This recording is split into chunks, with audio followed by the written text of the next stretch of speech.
ප්‍රධාන බව වෙල්ඩින් කිරීම. වෙල්ඩින් කිරීම කියන්නේ මොකක්ද කියන එක ඔතන තියෙන නිර්වචනය. වෙල්ඩින් කිරීම කියන්නේ මොකද්ද? එකම වර්ගයේ ලෝහයන් දෙකක් තාපයට හෝ පීඩනයට ඇටච් කර. තාපයට හෝ පීඩනයට ඇටච් කර මෘදු මොළක් ස්වභාවයට පත් කර. මෘදු මොළක් ස්වභාවයට පත් කරනවා කියනවා. එම වර්ගයේම බාහිර කිරුණු පුරක් ඇතුව හෝ නැතිව කරනු ලබන ස්ථිර සම්බන්ධතාවය. බාහිර කිරුණු පුරක් තියෙන්නත් පුළුවන්, නොතියෙන්නත් පුළුවන්. කරන ලබන ස්ථිර සම්බන්ධතාවයට තමයි කියන්නේ වෙල්ඩින් කිරීම කියලා. හරිද?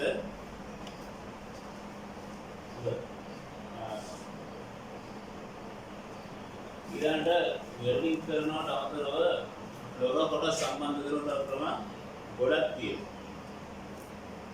බලන්න මොකක්ද කියලා. මේ මිඩියම් කිරීම නැත්නම් රිවට්.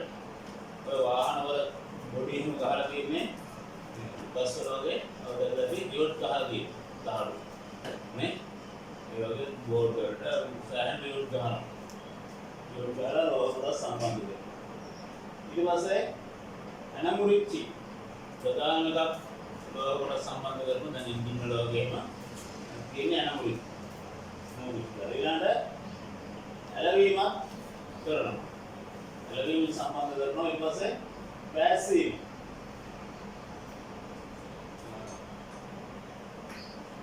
පිත්තල වගේ පැසීම කරනවා. දැන් ඔයාලට පේනවා මේ හැම එකම කොටස් දෙක වෙනම තියෙනවා. නේ? කැලි දෙකක් තියෙනවා. නමුත් අවසානයේ වෙල්ඩින් කිරීමේදී වෙනම තියනවද? නෑ. එක කොටසයි. මේක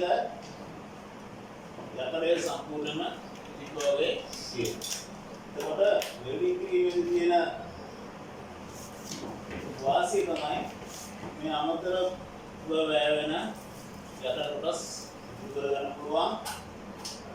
මේ අමතර මාධ්‍යයක් වෙනුවට අදාළ ලෝහම යොදා ගන්න පුළුවන්. මේකේ මේවට සාපේක්ෂව මේක ශක්තිමත්භාවය වැඩි. මේක ස්ථිර සම්බන්ධතාවය කියනවා. මේවා තරතත් ස්ථිර සම්බන්ධතා නෙවෙයි. මේවා ගලවන්න පුළුවන්. ඉවර් කරන්න පුළුවන්, යන්න පුළුවන්.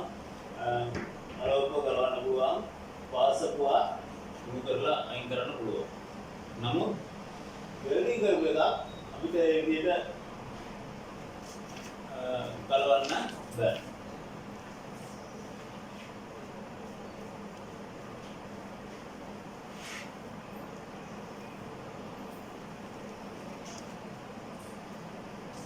වෙල්ඩින් කිරීමේ ක්‍රම ගොඩක් තියෙනවා. වෙල්ඩින් කරනකදී මෙතන ටිකයි තියෙන්නේ. මම කියන්නේ මෙතන ටිකයි තියෙන්නේ. වෙල්ඩින් කිරීම ක්‍රම 100ක් විතර තියෙනවා. බලමු පළවෙනි එක විද්‍යුත් ශාප වෙල්ඩින්ග, ආප් වෙල්ඩින්ග් කියලා කියනවා. ඊට පස්සේ වායු වෙල්ඩින්ග්, ගෑස් වෙල්ඩින්ග් කියලා කියනවා. ටන්ගස්ටන් නිෂ්ක්‍රීය වායු පැසීම, ටන්ගස්ටන් ඉනර්ට් ගෑස් ආප් වෙල්ඩින්ග්. ඊළඟට ලෝහ නිෂ්ක්‍රීය වායු ශාප වෙල්ඩින්ග, metal inert gas ආප් වෙල්ඩින්ග්, ස්ප්‍රේ වෙල්ඩින්ග්, ටිප් පැසීම, ස්පොට් වෙල්ඩින්ග්, अल्ट्रासोनिक पैसिव दर्शक वेल्डिंग प्लास्टिक वेल्डिंग मेजिले कागीन वेल्डिंग मार्क गोड़ा तीना हम पार दादा में मूडी मूडी दाता है दर्मी मांग लेकिन अभी तक वेल्डिंग कराने विद्युत चावल पैसिव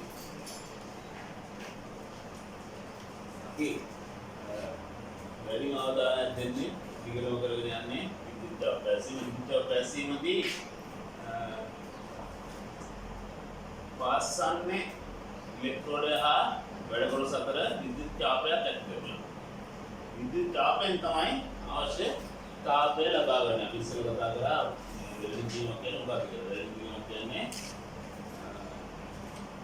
කොමර්ෂියල් වලින් දෙක තාපයට පීඩනයට ලක් කරනවා. දැන් මෙතන ඒ තාපය කියන එක උපදවා ගන්න විද්‍යුත් තාපය. ඒකෙන් තමයි විද්‍යුත් තාප පැසිස් කියලා කියන්නේ. තාපයෙන් ලබා ගන්න උෂ්ණත්වයෙන් තමයි වෙල්ඩින් කරනවා තන උණු කරන්නේ. උණු කරලා මිදුලක් සුවර් පස් කරලා එතෙන්ට තමයි බාහිර උණු කරන කිලෝ මාන්දයක් එක්ක වෙල්ඩින් එක කරන්නේ. බලමු විදුලි පැසීම සඳහා යොදා ලබන්නේ විදුලි ධාරාවකි. මෙම විදුලි ධාරාව සාමාන්‍ය විදුලියෙන් ලබාගත නොහැකිය. එනම් ප්‍රධාන විදුලි සැපයුම් කරන්නේ වැඩි වෝල්ටේජාවයක් ඇති අඩු ඇම්පියර් ප්‍රමාණයක් ඇති ධාරාවකි. නමුත් අපට පැසීම සඳහා අවශ්‍ය වන්නේ අඩු වෝල්ටේජාවයක් හා වැඩි ඇම්පියර් ප්‍රමාණයක් ඇති ධාරාවකි. මේ නිසා ප්‍රධාන සැපයුමේන වැඩි වෝල්ටේජාවයක් හා අඩු ධාරාවක් සහිත විදුලිය වැඩි ධාරාවක් හා අඩු වෝල්ටේජාවකට හරවා ගැනීම සඳහා අපිට ඕන වෙන මොකක්ද? පැසුම් පරිණාම. හොඳයි. විද්‍යුත් පැසීමේ ප්‍රධානම අවශ්‍යතාවය තමයි පැසුම් පරිණාම. Welding transformer. වෙල්ඩින් ට්‍රාන්ස්ෆෝමර් කොහොම වෙන්නේ කියන කාරණේ තමයි කියන්නේ. මොකක්ද කියන්නේ? ප්‍රධාන සැපයුමේ කරන්ට් එක අපිට වෙල්ඩින් කරන්න පුළුවන්ද? බෑ. ප්‍රධාන සැපයුම වෙන්නේ වැඩි වෝල්ටේජාවය. ඊට පස්සේ අපිට වෙල්ඩින් කරන්න ඕන වෙන්නේ වැඩි ඇම්පියර් තාවය. හරිද? එතකොට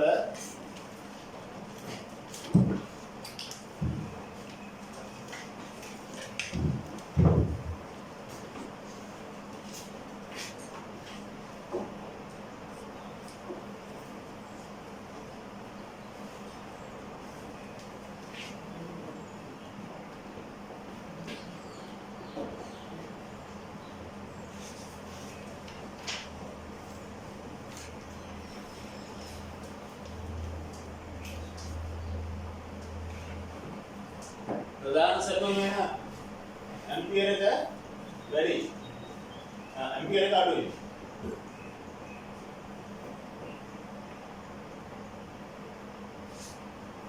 वोल्टेज आवे वेरी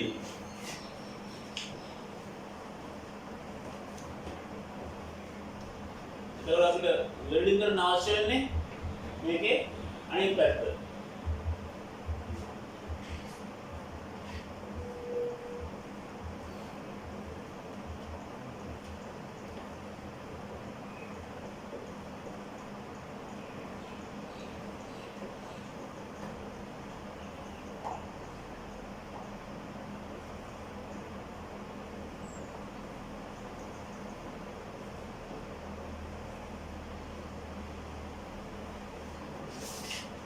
ඉතින් බලා ගන්න ප්‍රධාන සැපයුම වෙන්නේ ඇම්පියර් එක අඩුවෙන් වෝල්ටේජාවය වැඩි.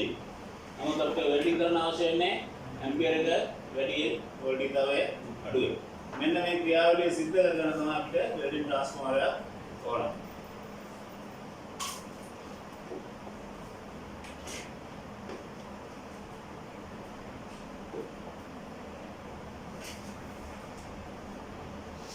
බලමු වෙල්ඩින් පරිණාමයක ක්‍රියාකාරීත්වය කොහොමද කියන්නේ.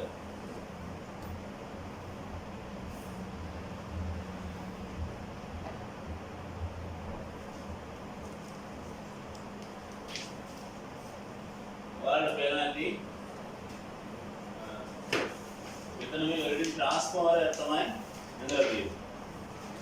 ඒකේ මේ පතුරු තියෙන්නේ වෙල්ඩින් ට්‍රාන්ස්ෆෝමර් එක ඕනම ට්‍රාන්ස්ෆෝමර් එක මේ විදිහට පොඩි පතුරු ගොඩාක් එකතු කරපු කෝර් එකක් තියෙනවා. මේකට කියනවා මේ අයන් කෝර් කියලා. හරිද? ඒ අයන් කෝර් එකේ මේ වගේ මේ කොයිල් එකක් පතුරක් තියෙනවා. හැම ට්‍රාන්ස්ෆෝමර් එකකම මේක තියෙනවා. මේ ඔතන තියෙන කොයිල් පළවෙනි එක අපි කියනවා ප්‍රාථමික දඟලය කියලා. මේකෙන් ප්‍රයිමරි ඔයිල් තියෙනවා. ප්‍රාථමික දඟලය. ඊට පස්සේ අපිට කරන්ට් එක ගන්න පැත්තේ තියෙන්නේ ද්විතීයික දඟලය. මේක සෙකන්ඩරි වෙල්ඩින් කියලා කියන මේකට. එතකොට පැසුම් ධාරාව මේ පැත්තේ නෙවිලා. මේ පැත්තෙන් ප්‍රධාන සැපයුම සම්බන්ධ වෙනවා. ඊට පස්සේ මේකේ ඔතන තියෙන කම්බියේ ඝනකම අඩුයි. මේකේ ඔතන තියෙන කම්බියේ ඝනකම වැඩි. ඒ ඝනකම අඩු වැඩි කිරීම තුළින් තමයි අඩු වෝල්ටේජ් වැඩි වෝල්ටේජ් අඩු කරලා අඩු ඇම්පියර් එක වැඩි කරගන්න. පැහැදිලිද? මෙතන වෝල්ටේජ් අඩු කරනවා මේ උගුරදස්ත වෙන කැපීම තුලින්. ඊට පස්සේ මේ පැත්තේ ඇම්පියර් එක වැඩි වෙනවා. ඒක වෙන්නේ කොයිල් එකේ ඝනකම අඩු වැඩි කිරීම තුලින්. සමාන එකක් නම් මෙතන අපිට සමාන විදිය තමයි එහා පැත්තට එන්නේ. අපි ඉස්සෙල්ලා කතා කරා විද්‍යුත් ගාමක බලය ගැන. එතෙන්දී සමාන එකක් තමයි එන්නේ. හරිද? මෙතන වෙලා තියෙන්නේ මේ දඟරේ ඝනකම අඩු වැඩි කිරීම සිදුවේ. බලන්න ප්‍රාථමික දඟලේ සඳහා තුනී කම්බිය වැඩි කොට ගන්න භාවිත කරන අතර ද්විතීයික දඟලේ සඳහා වැඩි ඝනකමෙන් ඝනකම් කම්බි අඩු කොට ගන්න භාවිත කරයි. වැසුම් දඟලට ප්‍රත්‍යාවර්ත ධාරාවක් සපයනු ලබයි. පරිණාමයේ ප්‍රාථමික දඟලය ප්‍රධාන සැපයුමට සම්බන්ධ කරන අතර ද්විතීයික දඟලය වැසුම් ධාරාව ලබා දෙයි. හොඳ ඒක ද්විතීයික දඟලෙන් තමයි වැසුම් ධාරාව එන්නේ. මොන වෙලාවකවත් මේ එන කරන්ට් එක හැපැත්තෙන් එන්නේ නැහැ එළියට. ඒක හොඳට මතක තියාගන්න. මෙතන කරන්ට් එක නිෂ්පාදනය වීමක් වෙලා තමයි එහා පැත්තට එන්නේ. වැසුම් ධාරාවේ සංකේතය මේ විදිහට තියෙන්නේ. ඔයාලට බලන්න පුළුවන්. ඔය මේ ට්‍රාන්ස්ෆෝමර් චෙක් කරලා නම් ඒවා තියෙනවා ප්‍රාථමික ප්‍රාමාණික කරු කියලා ප්‍රමාණික කරු කියලා. ඒ සහඩුවේ හැම වෙලෙම ට්‍රාන්ස්ෆෝමර් එකකම මෙතන හැම මැෂින් එකකම මේක සටහන් වෙනවා. ප්‍රමාණික කරු කියලා. ඒකේ අනිවාර්යයෙන්ම තියෙනවා ඒ මැෂින් එක සම්බන්ධයෙන් විස්තර. ඒ විස්තර දෙද්දී මොන ධාරාවක්ද කියන එකත් මොකක් කරාට පොඩි සංකේතකින් දාලා තියෙනවා. මොකද විස්තර ගොඩාක් ගන්න ඕන නිසා සංකේත වලින් තමයි දාන්නේ. ඒකට වෙලෙ ට්‍රාන්ස්ෆෝමර් එකේ සංකේතය මේක. ඊට පස්සේ වෙල්ඩින් ට්‍රාන්ස්ෆෝමර් එකකින් පිටතට ලබා දෙන ධාරාව අනුව වෙල්ඩින් ට්‍රාන්ස්ෆෝමර් වලට දෙකක් තියෙනවා. මොනවාද? ප්‍රත්‍යාවර්ත ධාරා සහ සරල ධාරා. ප්‍රත්‍යාවර්ත ධාරා සහ සරල ධාරා. අපලා මෙහි පාවිච්චි කරනවා මේ නම දෙකටම වෙල්ඩින් ට්‍රාන්ස්ෆෝමර්. ප්‍රත්‍යාවර්ත ධාරාව නම් ප්‍රශ්න නැහැ. නමුත් සරල ධාරාවේදී ධන ඍණ මාරු කර ගන්න නැතුව ඒ සුදුසු වෙල්ඩින් කිරීම අවශ්‍ය වෙනවා. ඒක හරියට අඳුර ගැනීම අවශ්‍යයි.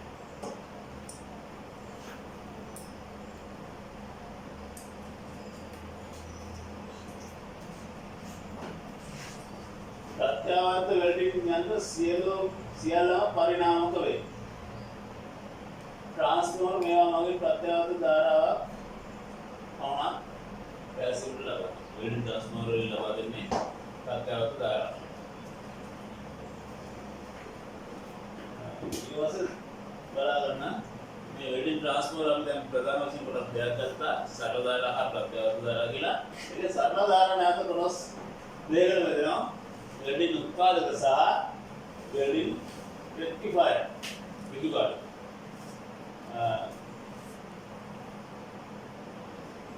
උත්පාදක කියන්නේ ජෙනරේටර්. එනවා පාරාංගික මාතෘකාවෙන් වල වෙල්ඩින් ට්‍රාන්ස්ෆෝමර් කියන්නේ කොහොමද?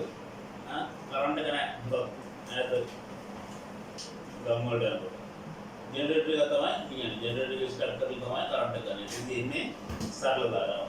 ඊළඟට මේ මෝටර වර්ගය තියෙනවා. මෝටර වර්ගයේදී මේකට විදුලිය ලබා දුන්නාට පස්සේ මේකෙන් එන්නේ සරල ධාරාව. සරල ධාරා වර්ග දෙකයි. එකක් මෝටර ජෙනරේටර් අනිත් එක මෝටර. වෙල්ඩින් උත්පාදකයි. ඉතින් ජෙනරේටර් රෙක්ටිෆයර්.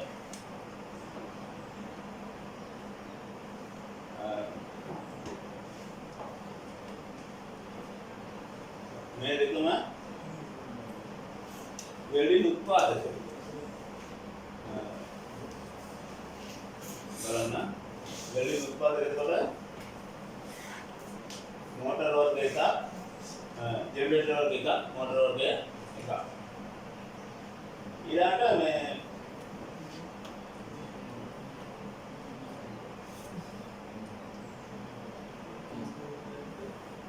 රෙක්ටිෆයර් වර්ගය. රෙක්ටිෆයර් වර්ගය කියන්නේ වෙල්ඩින් ට්‍රාන්ස්ෆෝමර් එකම තමයි. වෙල්ඩින් ට්‍රාන්ස්ෆෝමර් එකෙන් එළියට එන්නේ සරල ධාරාව. සරල ධාරාව වෙන්නේ රෙක්ටිෆයර් යුනිට් එක හදා.